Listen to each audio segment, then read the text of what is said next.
అన్ని నిత్య జీవితావసర వస్తువుల ధరలు పెరగడానికి అవకాశం ఉంటుంది. ఇప్పటికే ధరలు పెరిగినాయి. గ్యాస్ వాణిజ్య గ్యాస్ రేట్లు విపరీతంగా పెంచేసింది. హోటల్స్ మూతపడిపోయినాయి, టిఫిన్ సెంటర్స్ మూతపడినాయి, రెస్టారెంట్లు మూతపడ్డాయి.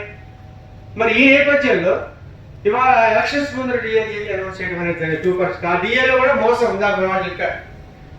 అసలు యాక్చువల్గా మనకు రావాల్సిన డిఏ మనకి ఇవ్వగల ఇది మనకు ఎన్నో సంవత్సరాల నుంచి మనం గమనిస్తున్నాం. దాంట్లో కోత విధించి ఇవ్వటం అనేది జరుగుతుంది. అట్లాగే 18 నెలలకు కోవిడ్ సమయంలో 18 డిఏ కేంద్ర ప్రభుత్వం ఇవ్వకుండా అది దాచిపెట్టుకోవడం అనేది జరిగింది కేంద్ర ప్రభుత్వం. అంటే ఈ రకంగా ప్రభుత్వ ఉద్యోగుల్లో కోత విధించి, పెన్షన్లో కోత విధించి, ఈ రకంగా పెన్షనర్స్ ఏ రకంగా బతకాలని చెప్పేటువంటి అంశాన్ని ఈరోజు మనం చూస్తున్నాం. సుప్రీంకోర్టు 1970 కింద చాలా క్లియర్ గా డిఎస్ నకారా కేసులో చెప్పింది. పెన్షన్ అనేది సామాజిక బాధ్యత, భద్రత, అది దయాదాక్షితో ఇచ్చేది కాదు, వాళ్ళకి న్యాయమైన హక్కు అని చెప్పడం అనేది జరిగింది. ఈ రోజున అలాంటి హక్కు తీసేయడానికి ఈ రోజున కేంద్ర ప్రభుత్వం అనేక ప్రయత్నాలు చేస్తుంది. ఇప్పటికే ఎన్పిఎస్, ఓపీఎస్, యూపీఎస్, ఈరోజు పెన్షన్ వాల్యుయేషన్ వీటితో 4 రకాలుగా పెన్షన్స్ విభజించింది. ఇది కాక ఈపీఎస్ 95 పెన్షనర్స్ ఉన్నారు. వాళ్ళు కనీస పెన్షన్ కావాలని చెప్పేసి వాళ్ళు కొట్లాడుతున్నారు. అంటే ఈరోజు దేశంలో ఉన్నటువంటి 60 సంవత్సరాలు దాటినటువంటి ప్రజలు ఏ రకంగా ఆందోళన చెందుతున్నారో ఇది ఒక చిన్న ఉదాహరణగా మనం చూడాల్సిన అవసరం అయితే ఉన్నది. ఈ నేపథ్యంలో నిన్న పేపర్లో పెద్ద ఎత్తున, హిందూలో కూడా పేపర్లో వచ్చింది, డక్కన్ క్రానికల్లో కూడా వచ్చింది, మీరు చదవండి కావాలంటే. ఎఫ్డి పెన్షన్ రంగంలో పెన్షన్ నిధుల్లో 100% ఎఫ్డిఏని ఆహ్వానిస్తుంది. ఈ రోజు 49% ఉన్నది, దాన్ని 50% పెంచేసేసి మొత్తం 100%. ఎల్ఐసిలో ఏదైతే ఏ విధంగా 100% ఎఫ్డిఏని ఆహ్వానిస్తుందో ఆ రకంగా ఈ రోజున ఎఫ్డిఏ పెన్షన్ నిధులను కూడా ఎఫ్డిఏలు ఆహ్వానించేసి ఆ రకంగా మొత్తం ఈ యొక్క పెన్షన్ నిధులన్నింటినీ కూడా ఫారెన్ డైరెక్ట్ ఇన్వెస్ట్మెంట్స్ కి అప్పచెప్పి ఆ రకంగా దాని మీద వచ్చినటువంటి ఆదాయంతో మన పెన్షన్ చెల్లించాలి అని చెప్పి ఆలోచన ఈ రోజు 2 లక్షల కోట్ల రూపాయలు పెన్షన్ నిధులు ఉన్నట్టు భారతదేశంలో ఈరోజు కేంద్ర ప్రభుత్వం తన బడ్జెట్ లో చెప్పినటువంటి అంశం ఇది. మరి అలాంటి నిధుల్ని ఈ రోజు ఎవరికి అప్పచెబుతోంది? ప్రైవేట్ వ్యక్తులకి, కార్పొరేట్ వ్యక్తులు అప్పచెప్పేసి పెన్షన్స్ అందరికీ మోసం చేయాలి, వాళ్ళకి పెన్షన్ లేకుండా చేయాలి, ఒక దుర్మార్గమైన రాజకీయంతో. అంటే కార్పొరేట్లు, భారతదేశంలో కార్పొరేట్లు, గుత్త పెట్టుబడిదారుల యొక్క కన్ను ఈ 2 లక్షల కోట్ల రూపాయలు పడింది.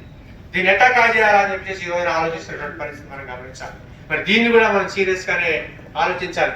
రాబోయే వింటర్ సెషన్స్, పార్లమెంట్ సెషన్స్ లో ఈ బిల్లు పెట్టేసేసి 100% ఎఫ్డిఏని ఆహ్వానించాలని చెప్పేసి ప్రయత్నం జరుగుతున్నట్టుగా ఈ రోజు మన పేపర్ చూస్తున్నాం.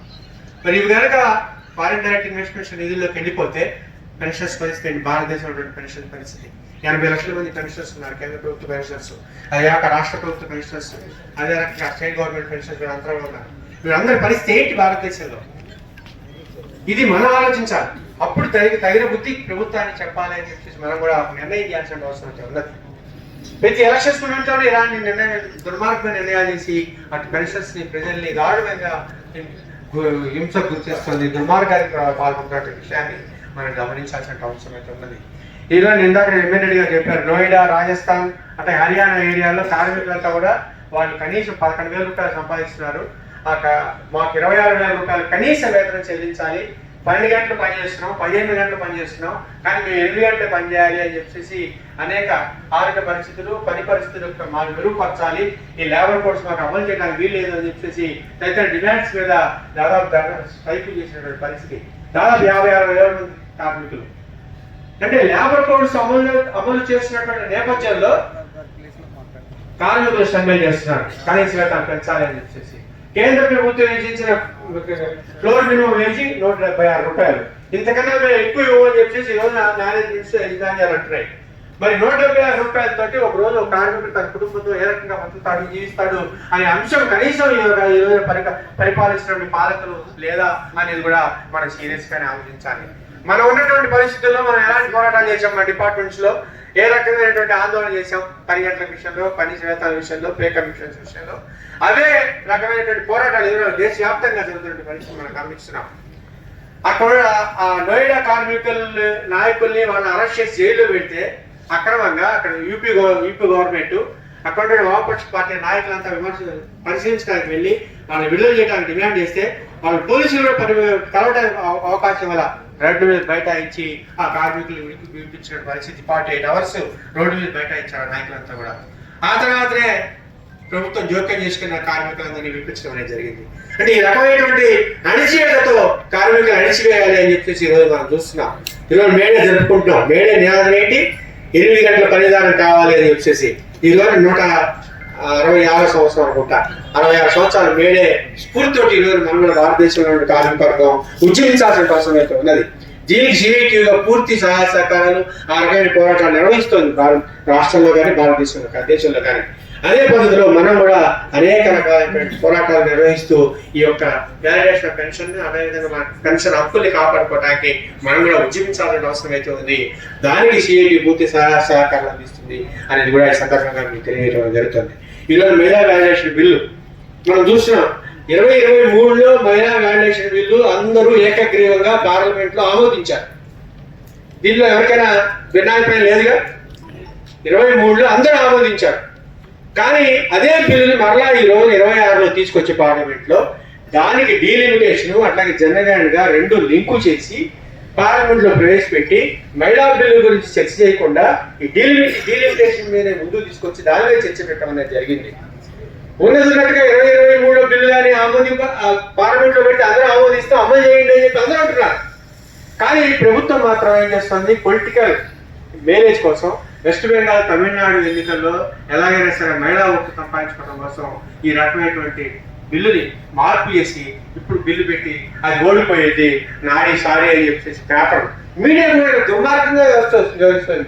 మీడియా అసలు దాంట్లో వాస్తవాలు చెప్పట్లేదు. మీడియా ప్రజలకి చెప్పని ఇవ్వట్లేదు. ఎవరిని కూడా మొత్తం యూట్యూబ్లు కానీ మీడియా కానీ సోషల్ మీడియా కానీ మొత్తం ఈ రోజున ప్రభుత్వానికి అనుకూలమైనటువంటి పద్ధతుల్లో ఈ మహిళా బిల్లు మీద విచారణ చేస్తుంది. ప్రతి ఒక్క ఇష్యూ కూడా అంతే కాదు. ఈ యొక్క మహిళా బిల్లు విషయమే కాదు, ఏ జరిగినా కూడా. మీకు ఇంకో విషయం తెలుసా? మొన్న పార్లమెంట్ 3 రోజుల సమావేశాల్లో ఒక కార్మికుల వ్యతిరేకంగా ఒక బిల్లు పాస్ అయింది. ఎవరికి తెలియదు. అది లిస్టింగ్ అయింది. తీరా పేపర్లో చూస్తే ఆమోదించిన 9 బిల్లుల్లో పారిశ్రామిక రిలేషన్స్ బిల్లు, పారిశ్రామిక సంబంధాల బిల్లు 2020 పాస్ అయింది. ఈ రోజున అది తర్వాత పేపర్లో చూస్తే ఆశ్చర్యం వేస్తున్నట్టు. అంటే ఇంత దొంగసారిగా ఉద్యోగులకి కార్మికులకు ప్రజలకు సంబంధించిన బిల్లు ఎందుకు పాస్ చేయించుకోవాల్సి వస్తుంది? ఈ రోజున ప్రభుత్వం ధైర్యంగా చర్చలు పెట్టి నిజాయితీగా నేను ఈ పని చేస్తున్నా ప్రజలకి అది ఎందుకు చెప్పుకోలేకపోతుంది? ఈ రోజున ఆ ధైర్యం ఈ ప్రభుత్వానికి లేదా? అన్ని అబద్ధాలు ప్రచారం చేయటం, దొంగతాటం ప్రచారం నిర్వహించిన కార్యక్రమాలు చేస్తాం తప్పించి వాస్తవంగా ప్రజలకు నిజమైనటువంటి మేలు చేసినటువంటి కార్యక్రమాలు ఈ ప్రభుత్వం చేయటం లేదు. దాన్ని మనం వ్యతిరేకించాల్సిన అవసరం అయితే ఉంది. అవసరమైతే గతంలో కూడా మనం ఇచ్చుకున్నాం. అవసరమైతే బీజేపీ ప్రభుత్వానికి వ్యతిరేకంగా మనం అంతా ప్రచారం చేయాల్సిన అవసరం అయితే ఉంది. మొత్తం నాశనం చేస్తాం దేశాన్ని. దానికి సక్రమమైన మార్గంలో మనం నిర్ణయాలు చేయాల్సిన అవసరం అయితే ఉన్నది. ఆ విధంగా భవిష్యత్తులో మన కార్యక్రమాలు నిర్వహించడానికి ఈ పెన్షన్ అసోసియేషన్ తరఫు నుంచి మేము చేసే కార్యక్రమాలన్నిటి కూడా సిఐటి పూర్తి సహాయ సహకారాలు మద్దతు తెలియజేస్తుందని చెప్పి తెలియజేస్తూ ఈ అవకాశం ఇచ్చినందుకు ధన్యవాదాలు చేస్తూ థ్యాంక్ యూ.